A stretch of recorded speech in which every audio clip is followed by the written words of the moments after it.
என் கூட பயணிக்கிறவங்களுக்கு முதல்ல நான் ஒன்று சொல்லிடுவேன், பாரியா, by nature I am an aggressive leader.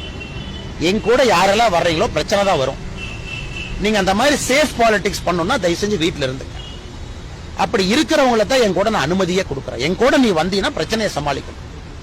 திமுக எதிர்ப்புங்கிறது ரத்தத்திலிருந்து, நாளத்திலிருந்து, சதையிலிருந்து ஒரு இடத்துல எங்கிட்ட இருக்கு. ஏன்னா ஒரு தீய சக்தி தமிழ்நாட்டில இருந்து துரத்தி ஓடணும். அதனால என் கூட யாரு வந்தாலும் அவங்க தயாரா இருக்கணும். கைதுக்கு தயாரா இருக்கணும், விமர்சனத்துக்கு தயாரா இருக்கணும், பொய் வழக்குகளுக்கு தயாரா இருக்கணும், அவதூறுகளுக்கு தயாரா இருக்கணும். அவங்க மட்டும்தான் என் கூட பணி செய்ய முடியும். பை நேச்சர் என் கூட இருந்து சில பேர் ஏன் ஒதுங்குறாங்கன்னா, இந்த மவுண்டில் என் கூட அவங்களால இருக்க முடியாது. இந்த மவுண்டில் இருக்கிறவங்க மட்டும்தான் என் பக்கத்துல அரசியல் பண்ண முடியும். அவங்கள மட்டும்தான் நான் வளர்த்தி விடுறதுல தெளிவா இருக்கு. காரணம், தமிழ்நாட்டுக்கு அது போல தலைவர்கள் இருக்கணும். பிஜேபி இத்தனை தொண்டர்கள் இருந்தாலும் எல்லாத்தையும் நான் தலைவனாக்க முடியாது. ஒரு குவாலிட்டி இருக்கவங்களை பிக் பண்ணி நான் இன்வெஸ்ட் பண்ணணும். என் டைம் எஃபர்ட் அவங்க மேல போடணும். அவங்கள 5 years 6 years நான் குரூம் பண்ணி அவங்க லீடர் நான் உருவாக்கணும். மிச்சவங்களுக்கு தலைவர் ஆகணும். பட் சில பேருக்கு நான் ஆக்சலரேட் பண்ணணும்.